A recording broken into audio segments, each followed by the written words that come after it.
Arthur. How are you all today? Vivian as well here. Hello, I'm sorry, I didn't get the name. Vivian. Vivian. Hi, Vivian. Vivian. How are you today? Hi, Vivian. Great, great. We'll get started here in just a couple minutes. We have quite a few people still joining in, so we'll just give them a second or two, and then we'll get started. Today's Friday. We have time. I know, right? But thank you for joining us. We'll give it another minute or so. Yes, Andrea, we are going to record the webinar. It's actually being recorded right now. So it is being recorded, yes.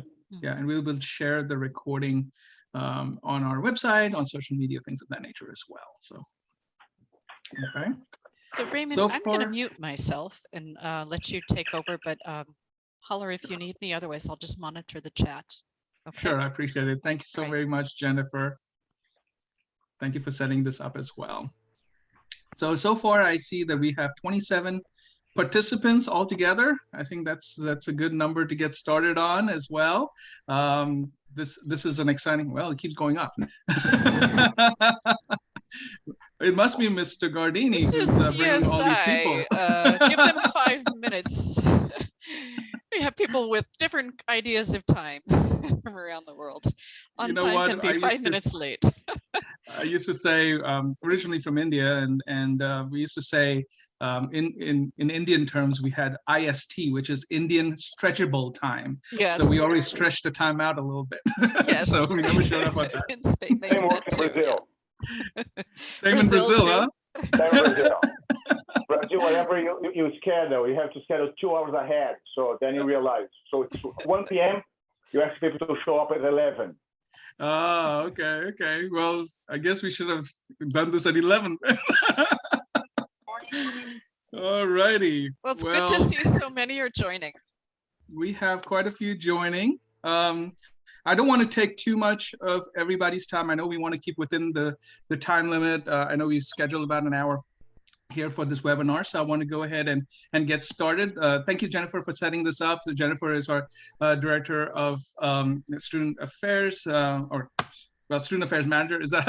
I'm not sure exactly as far as your title, Jennifer, with Student Affairs Manager. Yeah. Yes. But she takes care of everything for students here at CSI. So thank you so much for getting this taken care of for us and getting this time set up for us.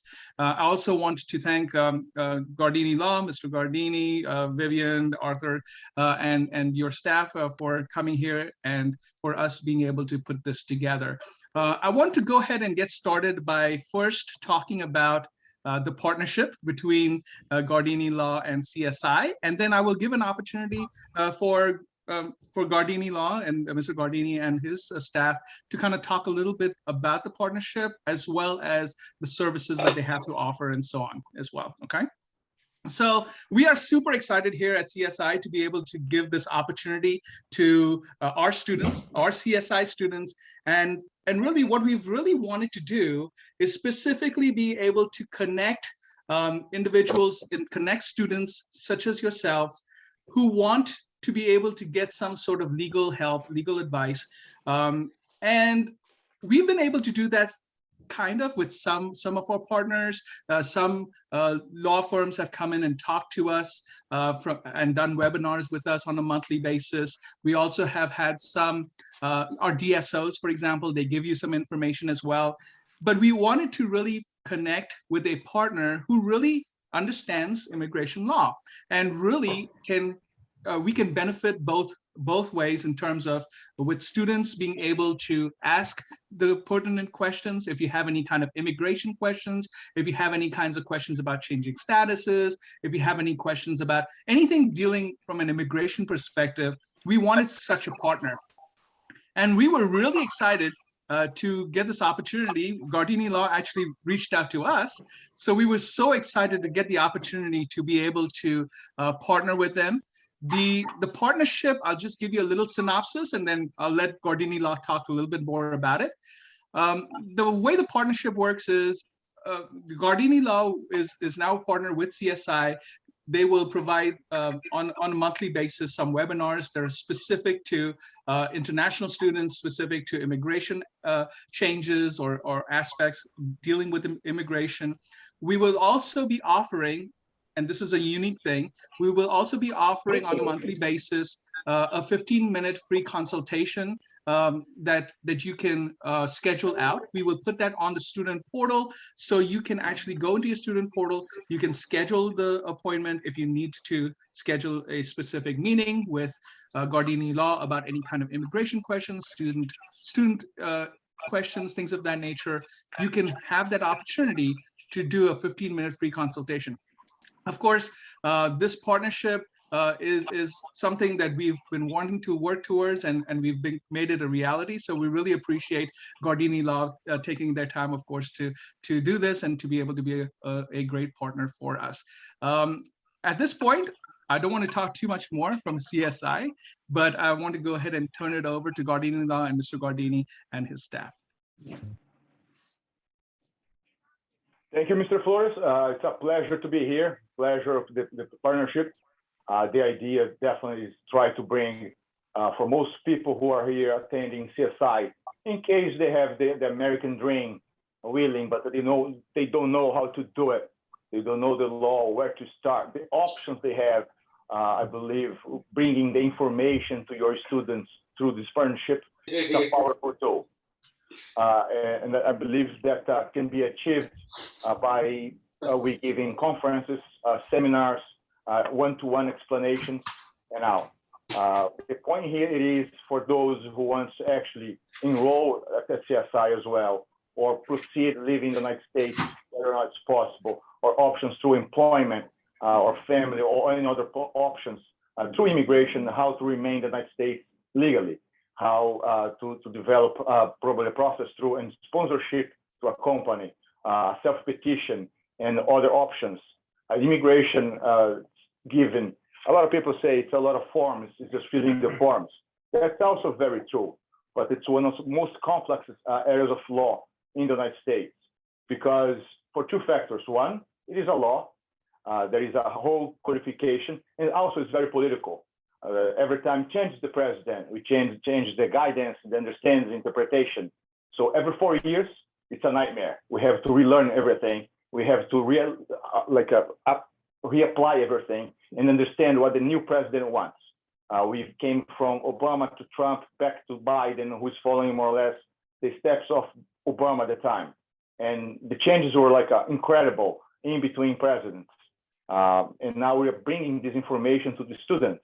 So for instance, during the Trump administration, if you had a student visa changing from tourists to students, you always had to renew your pending tourist visa, filing for another extensions until your student visa was approved. Today, that's no longer necessary. So these small changes that can definitely make a difference between a case being approved or denied or increase the difficulties. We speak several languages here in the office, mainly Spanish, Portuguese, French, and English, of course, and expanding. The office is located in Walton, Massachusetts, to another location in Hyannis and Everett. The main office is here close to Newton or in Walton. But we're going to be also providing to the CSI students a 15-minute consultation once a month, free of charge. But again, as Mr. Flores pointed out, it's a limited number of spots. So it's not like unlimited. So my advice is always like try to do that as fast as possible. So it's first come, first served.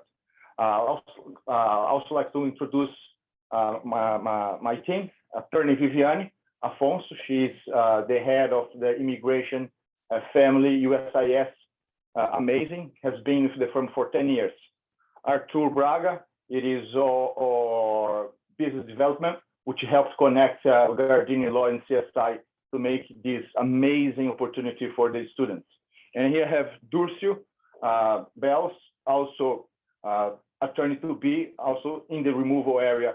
And also have Vitor, who could not be here today, but he's in a meeting, which is the employment section. So we cover immigration from A to Z, family-based, removal, defense, and employment-based. The firm counts with like 6 attorneys and about 35 staff. So I have the manpower to help everyone here. Gardini Law, we started in Dallas, Texas, back in 2007. In 2009, we opened in Massachusetts, 2 people here, and now we're about 45. in 2021. So we've been here for 11, 12 years and growing. And the idea is always to make your American dream come true. And I'll tell you, as most of you know, it's starting your life in the United States. It's not easy. It's not like how they think, oh, I'm gonna get there, make a lot of money, it's gonna be easy. Trust me, it's not. It is red tape after red tape after red tape, but persistence pays off. And that's important. It's important to have a plan. The plan makes all the difference then, like, oh, let's try that, because everything in immigration takes time. When a case is decided fast, we are talking about 2 years. That's being fast for immigration. So you have to have that in mind, because then through CSI, you can always learn the language, improve your qualities, do their courses, put yourself in a position that prior to coursing one of their specialization courses, like the business, et cetera, you could not do it. And give you the chance to look for a sponsor, understand the American way of life, and how good and hard it is to start here. I believe here we're all foreigners, so no one was born here in my office. I believe 95% we are all foreigners here, so you understand the pain and the red tape of our clients. So that makes a difference when we deal with the clients, because when they say, we know what the client's talking about, because being there, done that, and we're here, so it's possible. I believe that's it. We're going to be opening. I believe the first day, it's going to be March 23. It's a Wednesday. We're going to open up the 15 minutes consultations. How many hours? 2 to 5. 2 to 5. So we're going to open a little longer than that. All right. So we're going to try to accommodate on the 23 several consultations free of charge for 15 minutes. So if you have questions, start like writing down your questions, because try to read before you come. The more prepared you come for the consultation, it's easier for you to understand. It's easier for us to communicate. Then Attorney Gardini, explain me every single way that I can get a green card. This is a weekend conversation. It's going to take like 16 hours.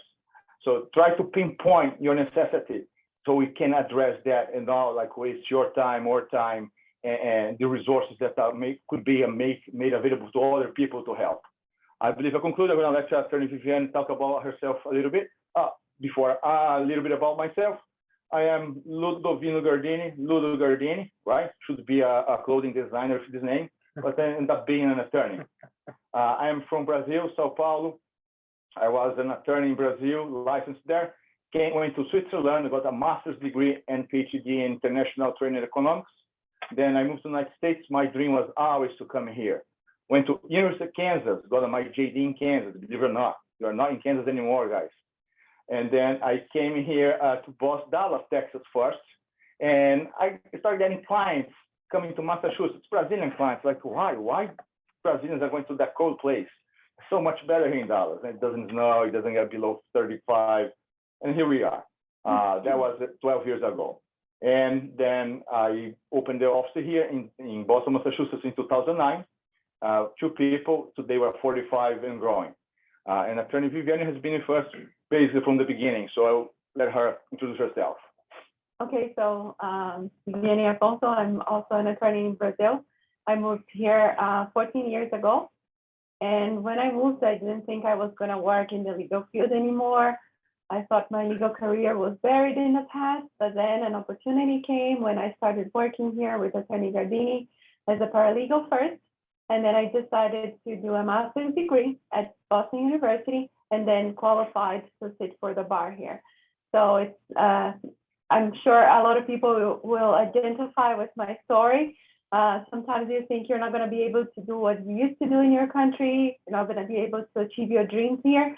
It's possible. Just look for the certain help, for the correct help, and the resources that will make you get where you want to get. So it's a pleasure to be talking to all of you today, and I hope our partnership will help a lot of people achieve their dreams as I did with mine. Arthur Braga.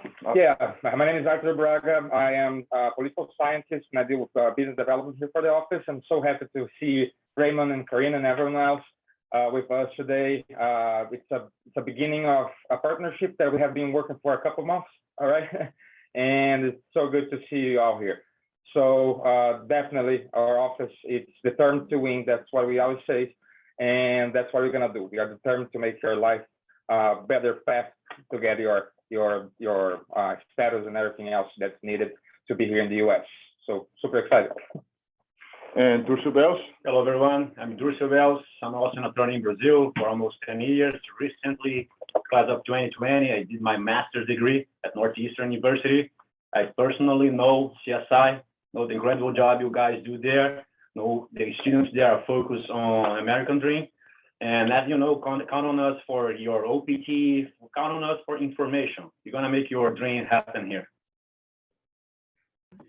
Well, thank you so very much, Mr. Gardini and your staff for that introduction. We really do appreciate that. And one thing that you mentioned also, you have offices in Massachusetts, but you also have an office in Brazil, right? As well. And then you also are able to talk to students no matter where they are, whether they're in Massachusetts or in Illinois as well, because we have students here who are joining in who are from Illinois too. So if you have students who are from Illinois, you can provide the same level of service as well in Illinois, just the same way as you can with Massachusetts, correct? Yes, Mr. Flores is absolutely correct. We have clients throughout the United States, from Vermont to California, and actually Hawaii. Hawaii is complicated because time zone kills. But we do have clients there. We got approved cases there. For the technology, what I like about our firm, we praise technology. So everything we try to do, it is remote, it's online. All the applications are paperwork. We try to make a client's life as easy as possible for them not to have to dislocate to come in here. We try to solve everything through video, online conferences, email. And if you need something original, you use the regular mail, UPS, FedEx to get the documents. We have the ability to, no matter where you are or no matter where we are, to serve you. Even like in Massachusetts, it's very common, snowstorms or blizzards, and everybody just has to stay home for a couple of days. We have laptops to deploy everything, access remote, and work gets done. And that's the beauty of it. So we are very tech savvy here to access and make everybody's life easier. We're developing, we have also access to the software where the client can access their case remotely once they are like our client. And a few other news, more new things coming throughout the year. Yes, Mr. Flores, he's right. We have an office in Sao Paulo, Brazil, Sao Paulo, capital, Brazil, which also helps us to give us the support here. It's also open there for whoever wants to go. But mainly, we like to concentrate all the clients here. So if you're in Illinois, get ready. Who knows, we're going to open a branch there in Illinois, right? It's just a matter of time. Yeah, that would be great. Thank you, Mr. Gardini. The other thing is, as far as I know, you talked about the various services and things of that nature, and I guess Vivian, when you talked about, from an immigration perspective, I know we have students who are wanting to be potential students. Maybe they're in a B1, B2, a student, like a visitor status, and they want to change status to an F1. I know you all would work with students who are doing change of statuses, whether they be from a visitor visa or any other kind of visa to a student visa, as well as into the other visa types or other types such as H1B and so on. Can you talk a little bit more about that from that perspective, on how you also help students or potential students into different changing types, whether it be into F1 or maybe even to an H1B, because sometimes some of our students are interested in how does the H1B process go? How do you all help? Those kind of things as well. So yes, I'll take over on that one. I like, as you can see, I like to talk. Yes. So let's do this. It is very important to keep the status in the United States for any steps that you want to have for your future, either through family or employment. Any change of status, we always recommend you keep your student status because that's going to be the key for you to succeed and get your green card eventually. We have two differences in visas. You have the non-immigrant visa and the immigrant visa. The non-immigrant visa, it's a visa that allows you to remain here, work here, but to never get to a green card because it's a non-immigrant. You don't have the right to live here for an indefinite amount of time. It's always going to be limited.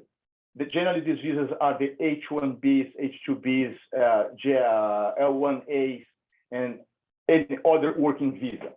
The immigrant visas, they start if the process called EB. So it's going to be EB1 through 5.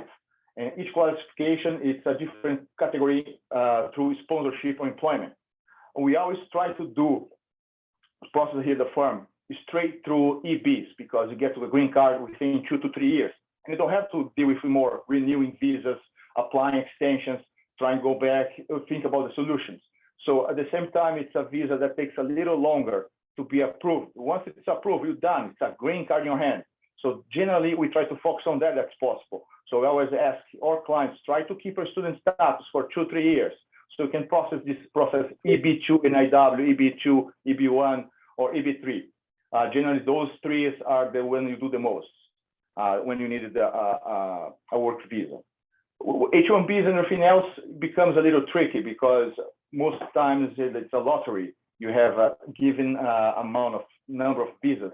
We have a fixed date to apply, which is right now, actually, March 31st, the last day for apply for H-1Bs. And then you have a lottery that happens in November for you to start the next year. So when you think about that, you're going to apply for a visa, for instance, H-1B in March this year, right? To be selected in November. So basically, the year's over. For you to start working 2023, for you not to get the green card. Just there, it's 1 year that passed. You could be on an EB process to get the green card. A lot of times as well, you can get the H-1B through your company, can assist with that. It is a little faster, the process selection. As you can see, from March to November, they start selecting, but it is a lottery. So we recommend people to keep their status at school. Otherwise, that can jeopardize in case they are not selected. They have to do because there's no application for green card.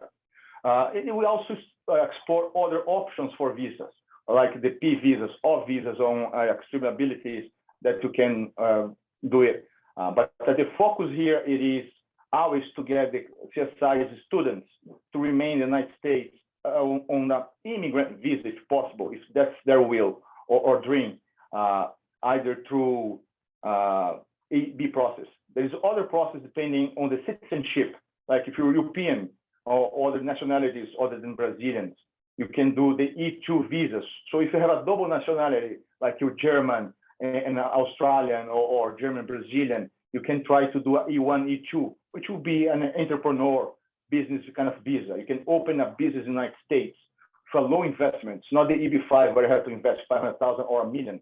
You can invest a franchise, a money grant, whatever, $100,000, and you can get a visa that's up to 7 years. And this gives you the ability to apply after for immigrant visa through an EB1 process. So we also think outside the boxes.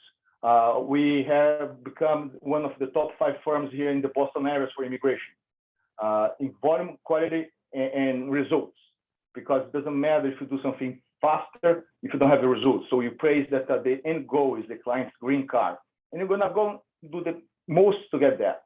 We also are very aggressive in the representation. You know, we also several times my attorneys like, Attorney Gardini, you're crazy. That's not gonna work. And I'll tell them, I know, but our job is to try. Their job is to decide. So let's try it. And most times the decision is favorable. It is true. It is true. So when I had attorneys like, I refuse to sign the petition. I go outside myself and come like approved. So this is a kind of a representation the client needs, that we go the extra step to make sure the person gets the green card here. And also other cases, for instance, if someone, for whatever reason, got COVID, got out of status, but has a father or mother who has a green card, but is married, it's going to take 17 years to legalize to their family member. We also have ways sometimes that we can shorten this 17 years, 15 years of waiting times to 4. So we also have this mentality that time is the most valuable asset you have in your life. Because money, you can work, make the money, spend the money, you never know. Time, once it passes, it never comes back again. So that's the most valuable asset you have in your life. And you want to try to make sure you're going to have as much time as possible for a green card here, not waiting for it. Thank you, Mr. Gardini. And I know you talked about a lot about the immigration aspect of things and how students can get into, into the green card aspects or really get into the EB process and the E1 process. That's great because a lot of students here might not even know about those options as well. Then they're looking specifically to go into H1B. Everybody's like, oh, let's go to the H1B because that's the most common aspect of things that a lot of students want to be able to get into. So thank you for talking about that. The other thing is we also have a lot of students that either they might want to consider to continue to stay in the United States, or they might just have some questions as far as if they get some sort of request for evidence, whether it relates with their OPT or whether it relates with any other kind of things, like any other kind of issues that they deal with immigration. I know that could be something also that you all could work with the student as well, right? If there's anything else other than just specifically from an immigration perspective there. Yes, absolutely, Mr. Flores. We are a full range immigration firm.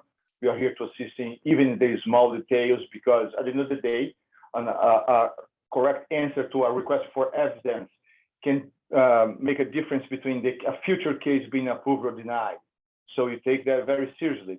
We also ask people not to leave it to the last minute. Oh, I have 30 days to appeal. Let's talk to the attorney 5 days before the deadline. Try to be diligent. Oh, you didn't have time. Try to be diligent, run after. At the end of the day, the interest is yours. So don't leave for the last minute. Run after that. Oh, I have to study or work on the OPT, so I don't have time to do that right now. You have to understand it because if you're out of status in the United States, if you're out of status, it's going to be very, very complex and hard to put you back into status, if possible. And so this is the most precious thing after time. So it starts in here because it's going to keep your door open for a future green card and everything else. And yes, we do replies for requests for evidences, appeals, and all the strategies when the case is denied and everything else. We are very knowledgeable about the law. We know the system, how it works, and know how to get the answers. And we are here to assist in every single immigration matter that's related to the United States, of course. Yeah, and you talked a little bit, and you were so right when you talked a little bit about the status and keeping your status, because that's one thing that a lot of international students, they know that they have a status and they have an international student status. But one thing you pointed out was that they should continue to maintain their student status while they're still going through the process of the change of status, and how that is very important. Because some students might say, oh, I'm already in the change of status process, so I'm not going to study anymore. I'm not going to continue to keep my status. But in your case, have you found like that to be something negative where they said, oh, I don't need to keep my international student status? You're saying that they should continue to do so, right? They should continue to keep their international student status while that thing is still pending, where the status is pending, correct? Yes, it's very important that they keep the status in case they want to apply for some benefit in the future. If they don't have the status anymore, that might be an impediment that we can't go back and regain. Correct. So I would say that the correct word is not should keep. You must keep your status if you want to stay here legally. Because we also deal with a lot of clients across the border, and they all believe that, oh, it's easy, it's going to work out, I can handle. And my analogy to that is you going to a party with like a shoe 2 sizes too small. When you have a shoe that's 2 sizes too small, you can handle the first hour. The second hour is towards the end of the party, to make a long story short, you are like willing to cut your foot off because of the pain. So that's being here without status, is because all the chances are going to show up for you, and you won't be able to do it because you're out of status. So yes, keeping the status up to date and current, it's a must. Otherwise, 90% of the immigration options are closed to the person. Great. Thank you so much for that, Mr. Gardini. What I'd like to do is, I know we've been talking back and forth quite a bit. I'd like to also open it up for questions. I know that some of you all might have certain questions here. If you want to unmute yourself and ask a question, or you can actually go ahead and put it in the chat, and we'd be glad to take your questions as well. So if somebody wants to go ahead and ask a question, feel free to do so, or you can put it in the chat. Yes, I can ask a question. Sure, of course. Go ahead, Alex. Yeah, this is Alexander. So I just have the question for those Mr. Lawyers. So do you guys ever lose the case? To Yout?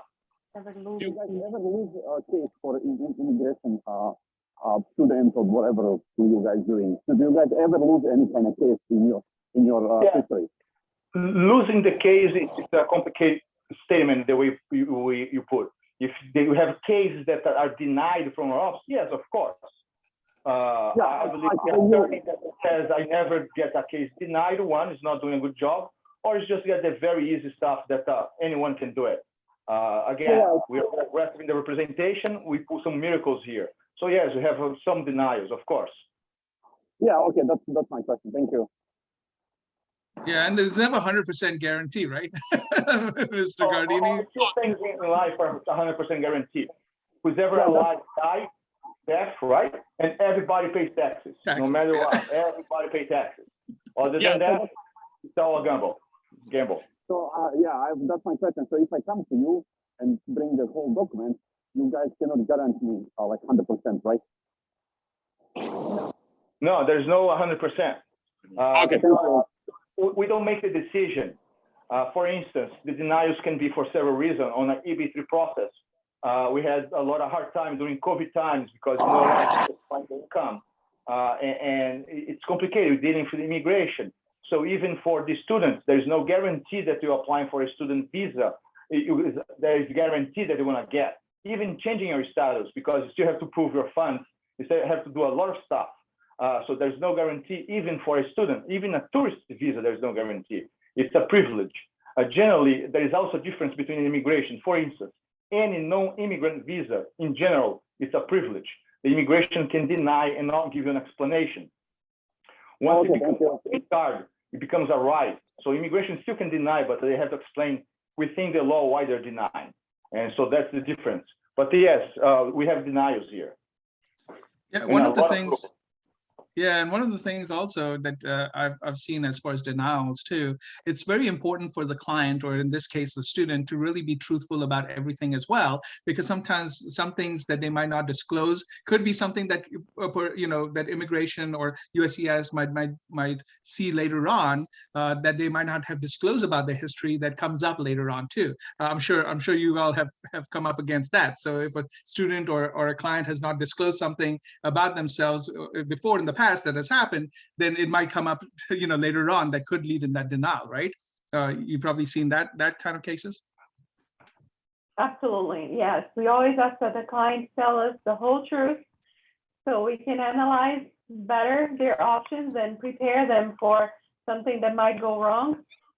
We are all better prepared if we all know the truth and all of the details. So yes, telling us everything is very important. Okay. Not having details from the attorney, sorry. No, that's okay. That's okay. Thank you so much. We have Peter. Peter, you have a question? You raised your hand. Go ahead, Peter. Yes, I did. Thank you so much. The first thing I want to thank you for this partnership, because it's something that we've been waiting for a long time. Yeah, I'm so grateful. The question I want to ask is about the cost. Being a CSI student, do we benefit from some discount when we engage with the attorneys? Yes, absolutely. Absolutely. That's the whole point about the partnership with the CSI. The discount starts a free 15-minute consultation that you don't have to pay, which is generally I charge $180 to do it. So just there you're getting almost $200 free. But yes, depending on the case, there will always be competitive and preferential pricing for students from CSI. Okay, because I want to start my own process immediately. Maybe I should be the first person. You know what, Peter? You can start with the 15-minute consultation that we'll go ahead and get you started on, and we can go ahead and get you going. So that way you can go ahead and get that out of the way. But we will give you more information on that coming up shortly as well. So thank you so much, Peter. Yeah, you're welcome. Thanks. Okay, we also had Chirag. Chirag, you raised your hand. Chirag, do you want to say something? Okay. Can I have a question also? Yes, Isolu. Yes, go ahead, Isolu. Thank you that you offer the help, and I would love to, according the presentation, I would love to be your client in the future. And I also have a question right now. Recently, I need to change my driving license, and on an And while I was student in CSI, I also changed my passport that was expired from my country. I went to embassy. But on my passport, I do not have visa because it's new, entry visa. And right now I cannot receive driving license because I cannot prove my lawful presence. And they asked me to go, my ABC cannot help me because they said my passport was kind of already, so it's not exist anymore, my old passport with all these stamps. And so I need to go to Homeland Security Service. But I am afraid to go there because for a long time I have been here studying. So what could you advise me?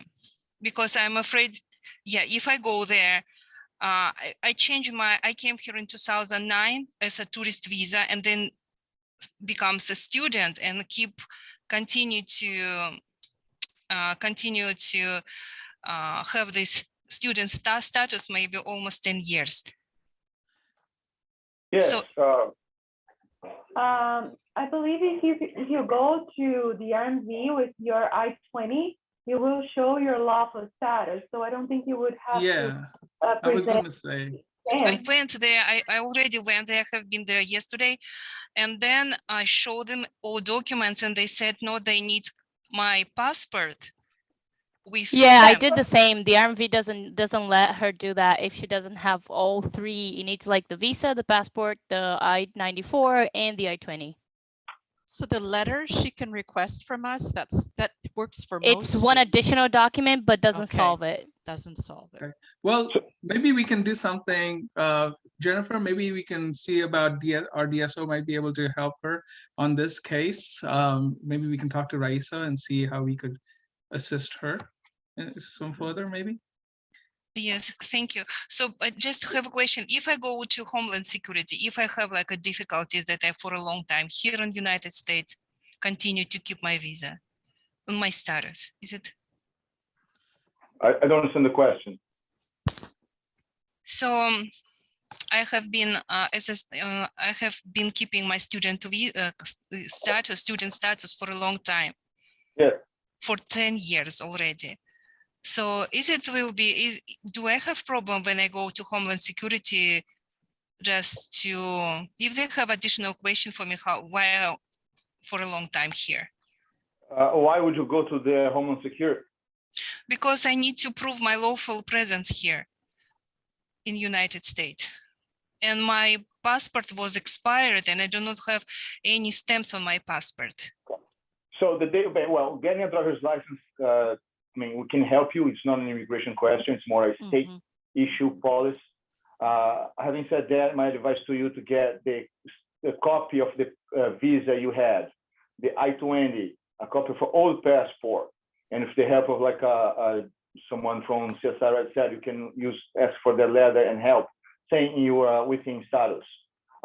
Being a student for 10 years, my recommendation for you, in case I believe you want to remain in the United States, try to look for a sponsor, someone who can help you through a job offer for you to start an EB3 process.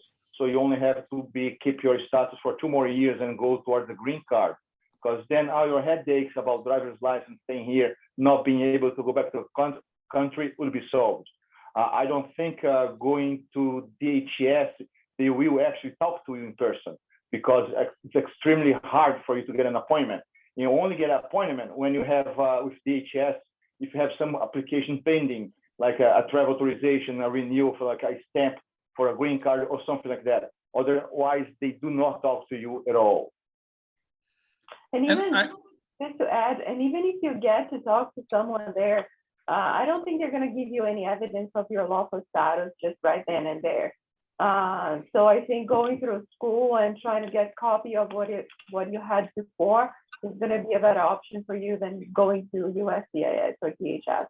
Yeah, Aisulu, that was another question. If you've been here with, and we can talk to you further, if you've been here with CSI for prior to even getting your new passport, we will have copies of your visa as well as your old passport. So that's something that we can provide to you so you can take with you as part of evidence. And even if you came after us, maybe your old school can maybe also provide you with a copy of that as well if you would request. So we'll talk to you, Isalu. If you just put in your student ID down below in the chat, we'll connect with you and we'll get back with you on that, and we'll try to see what we can do to assist you. Okay, Isalu? Thank you. Thank you. Thank you so much.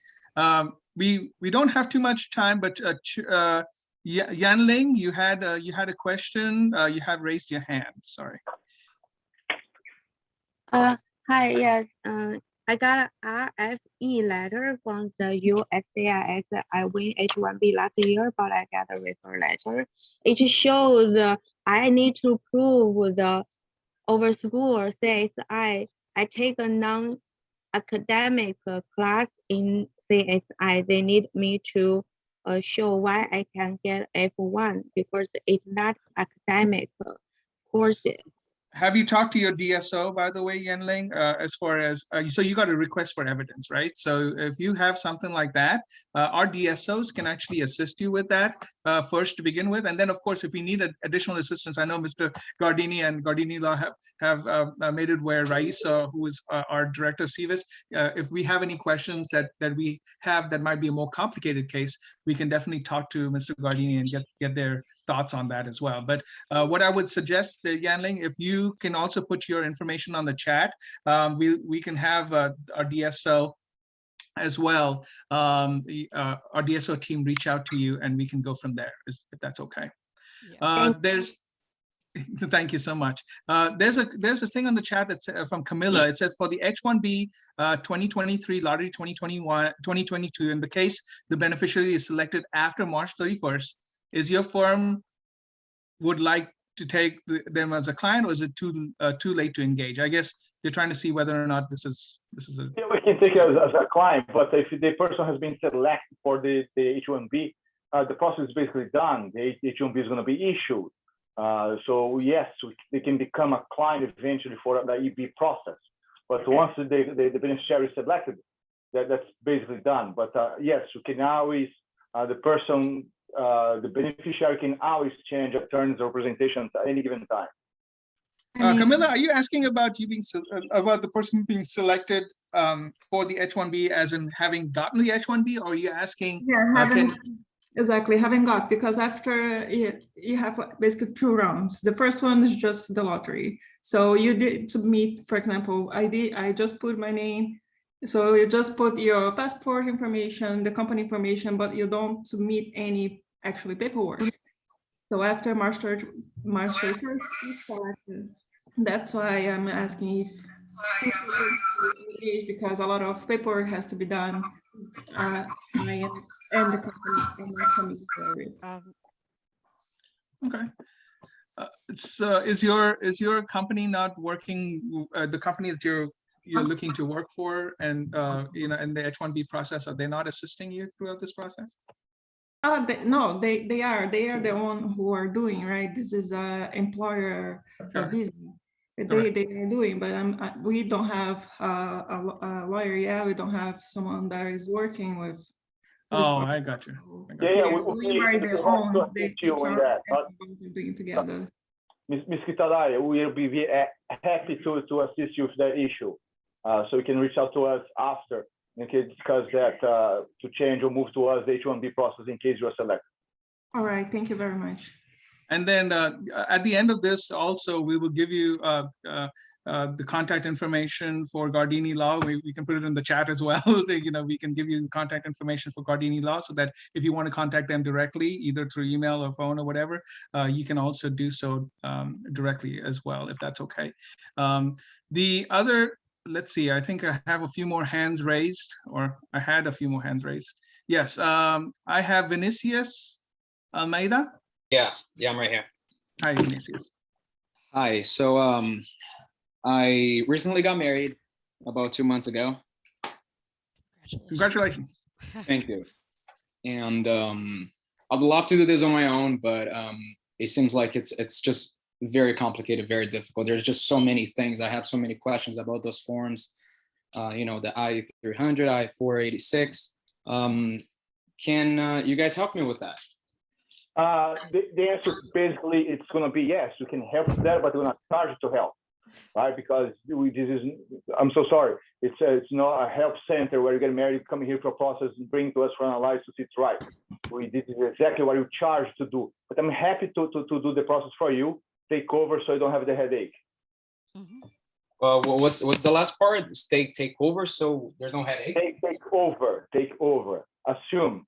Do that for you. Have you as a client and having us as an attorney to do the process for you. That can be done. Absolutely.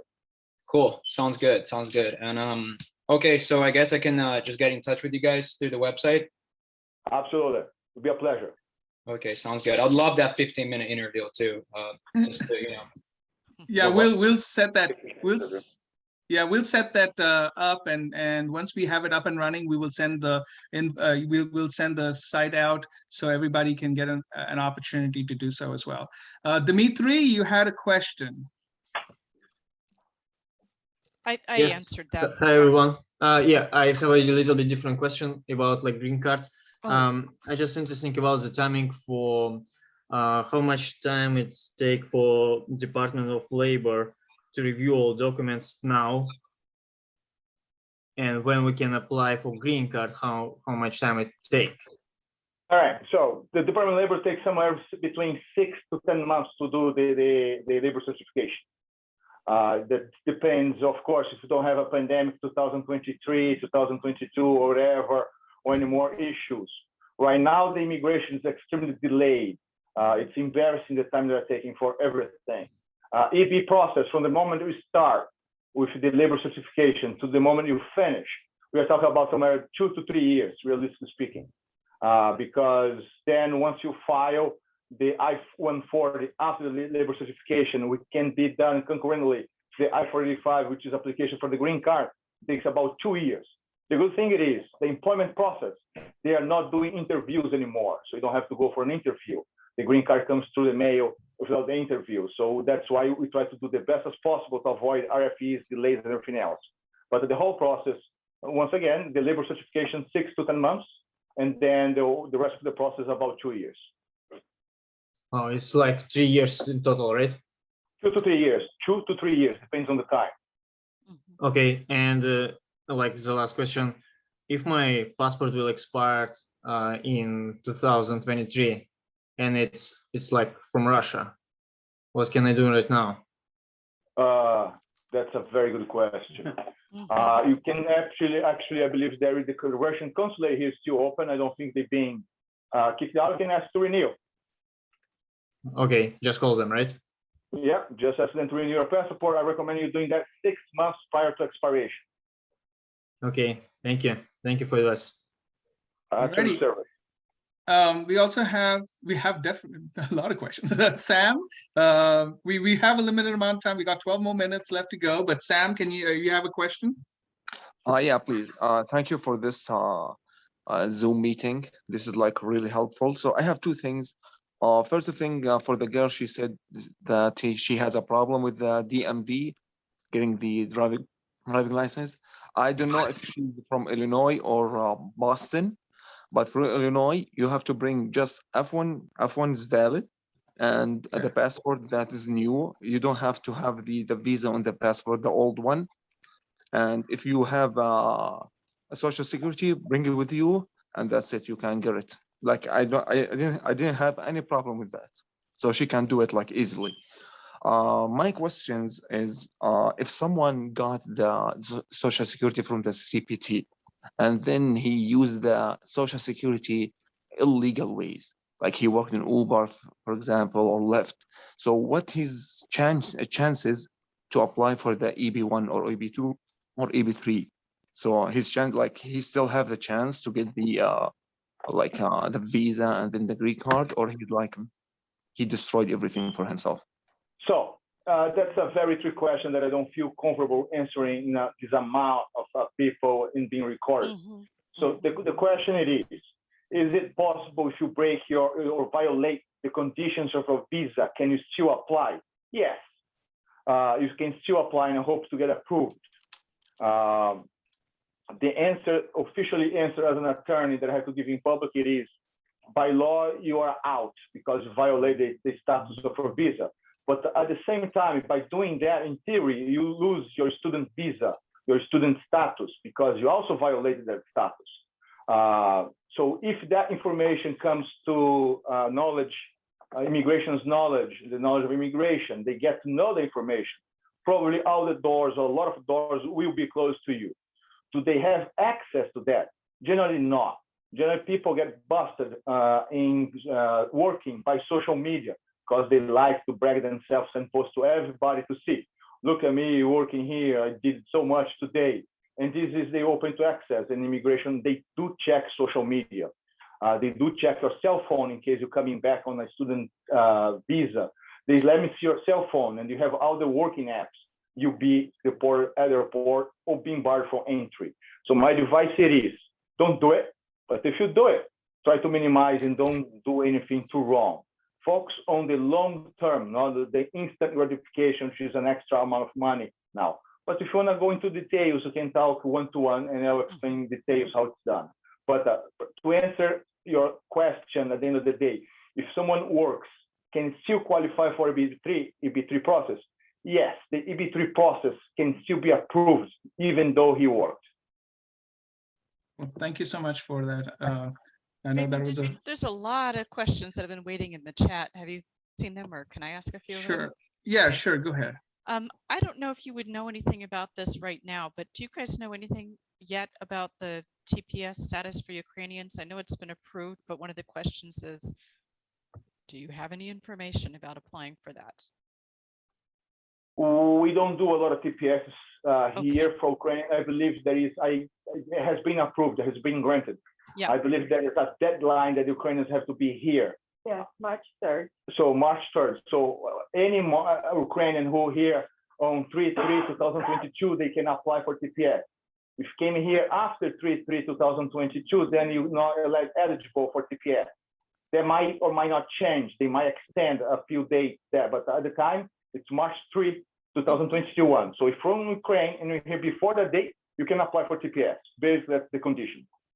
Yeah, but the other thing is, talking about TPS, I just want to kind of follow up. TPS is being a temporary protected status. It's only like you said, it is temporary. So it's not like it's, oh, you get TPS and oh, you're good here in the United States. That's not the case, right? That's what some people need to understand is it's a temporary protected status, and after a certain period of time, it could be that you will no longer be in that temporary protected status, in which case you would have to be in another status, correct?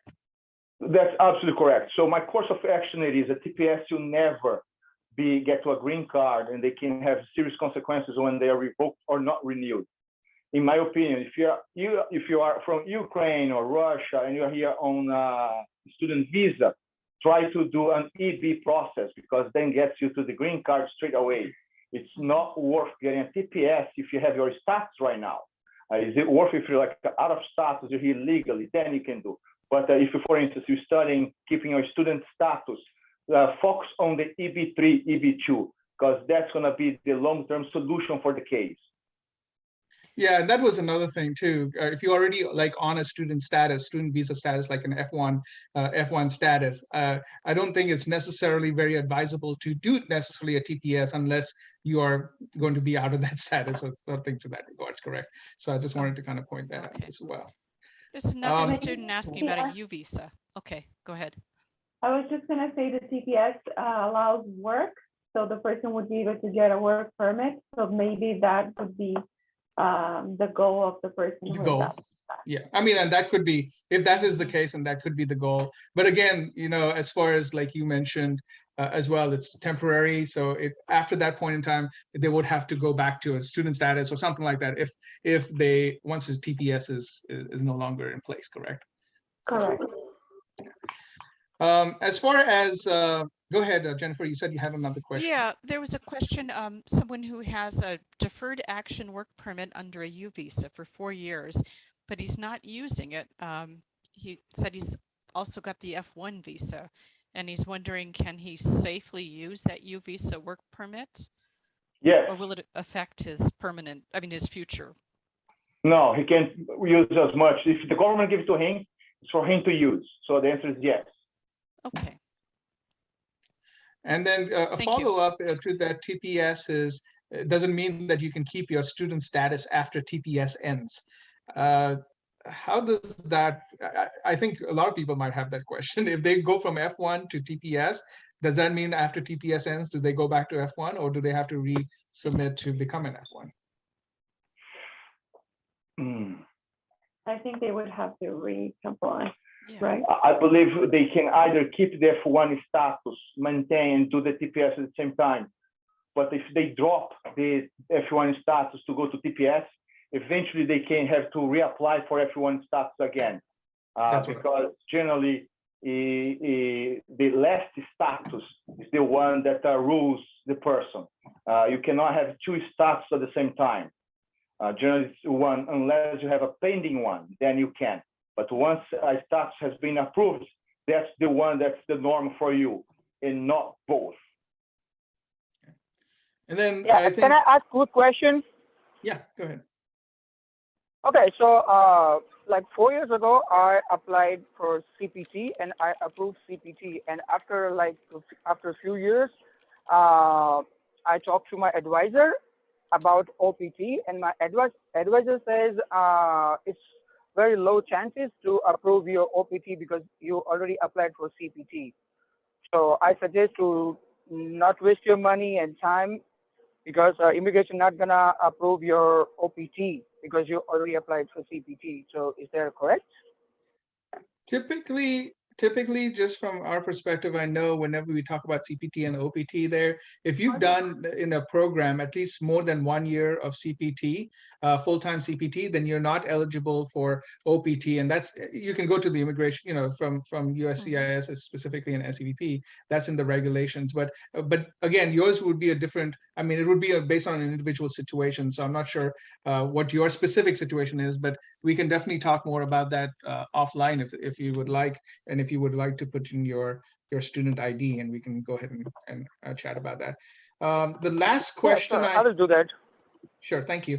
The last question I have here, and I know we have 3 more minutes, so I'll go to this last question. It says, can I start an incorporation, a company, as an investment on my Social Security? So as far as that's concerned, if y'all want to maybe talk about that. Hold on, let me find what's the question. Where is that again? It says, it's towards the very bottom. It says, can I start an incorporation, a company, as an investment on my Social Security? Yes, sir. Yes, you can start any companies in any status here. Owning a company in the United States, you don't need to have a status social. That's the difference between when you own the company, you work. You are not allowed to do its work. So anyone can have shareholders in companies or be owners if you don't work. But once they characterize you are working for the company, that's a little complicated. Then if you have a Social Security, but you're under a student visa, then the answer is no, you cannot work for the company, for your own company. So opening a company to open for you to allow you to work, that's also considered work. And that's gonna jeopardize any immigration for the future. Okay, if you all don't mind, Mr. Gardini, from your end, would you be able to put in your contact information in the chat so that I know we have several students who want to be able to call you, talk to you, maybe become a client of you all. So is this an opportunity, if you want to put your website or your phone number and email address, any of that information, contact information will be great. And I know that they'll be able to get in touch with you. And then, of course, we have the 15-minute consultation as well that we will do. I'm going to do that right now. Hold on. I'm horrible typing. Just 1 second.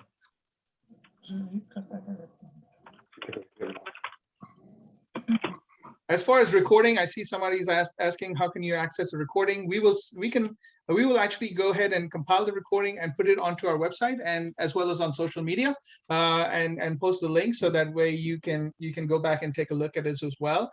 Just give us a day or so to go ahead and make sure that we put it up there, but we will definitely put it on our social media as well as on our website too. So, Ramon, quick question. I saw your answer to someone here regarding traveling, like with an F1 student visa. So how about if a person has this F1 student expired, the F1 student visa expired? So where should they reapply for it? There is a difference between visa and its status. Yeah. The visa is only to enter the United States. So you don't need to have a valid visa to be here lawfully, to here legally. You have to be in status. That's why a lot of people, they come here on a tourist visa. They don't have the student visa and they have the student status. That's why you don't have American embassy or consulate in the United States to get your visa because you're already here. So if you have your status as a student, having your student visa expired, the only issue you have is if you leave the United States, when you come back, you have to get a new student visa. That's the only thing you have to do it. But will I have to apply for it in the US or my home country? You don't apply to visas in the United States. You have to apply in your home country. Yep. Okay, but there is a risk to not be able to enter back in the US, right? That's always a possibility. That's There's right. always a risk. There's always a risk. So for instance, someone spoke to me today here on the video chat that has been studying here for 10 years. That's a very likelihood this person goes to their home country to try to come back as a student visa. That's going to be denied because it has been 10 years. So that's why I suggest to move forward and get an EB3 process to get a green card. If you came in here as a tourist and you change to your student visa, it's also very likely that's going to be denied your second visa for students. However, if you're doing a more professional course and you can justify your time in here, I don't see a problem. That's also, we give this kind of recommendation, whether or not it's worth taking the risk or not. Got it. Alrighty.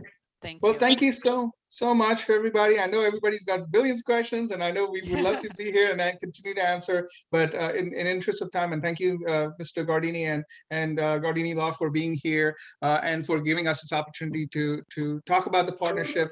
We will definitely post everything as far as the webinar recording, as well as the 15-minute sessions by early next week, by Monday at least. And what we will do is, if at that point in time, you can go ahead and answer their questions, ask your questions as well. The information here, it says Gardini Law. You will see Gardini Law. They've got a phone number as well as email address. So if you want to talk to them specifically about your case outside of CSI and the 15-minute consultation and want to become a client of theirs, you can do so by talking to them directly. Again, thank you so much for joining us today, and we look forward to continuing on this partnership and this being a fruitful partnership for our students, for our faculty, staff, for Gardini Law, as well as for CSI. Thank you so much for joining us today.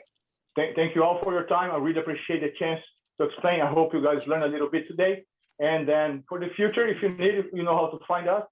The next date is March 23. Going to be available to do the 15-minute consultation. And I see you next time. Thank you. Thank you all. Have a wonderful rest of your day. Thank you so much. Thank you.